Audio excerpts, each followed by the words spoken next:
Welcome to Penrose Learning, where we make understanding easy. You start by preparing your environment. Install Open Roman 4 and Script Hook V and run them with admin right so file access works.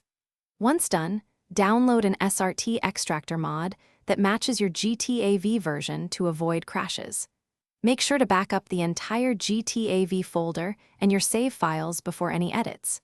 You're doing this to protect progress and to allow rollback. This prevents corrupted game installs and preserves your original audio and subtitle files for recovery. You now extract the dialogue. Open the game archive in Open Roman 4 and navigate to the audio and subtitle resource files. Next, run the SRT extractor mod to convert dialogue entries into SRT.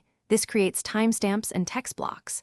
Once extracted, open the SRT in a plain text editor to trim timestamps and split long lines so subtitles match speech cadence.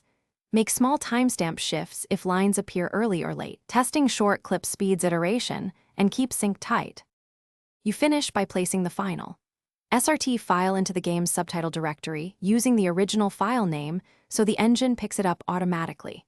Then launch GTAV and test in a representative scene to verify timing, text wrapping, and line length. If subtitles are out of sync, adjust timestamps in 250 millisecond increments or rerun the extractor with altered offset settings. If lines get cut, shorten them or increase display time. One key troubleshooting tip: always revert to your backup if the game fails to load. Thanks for watching. If this was helpful, leave a like and consider subscribing. See you next time.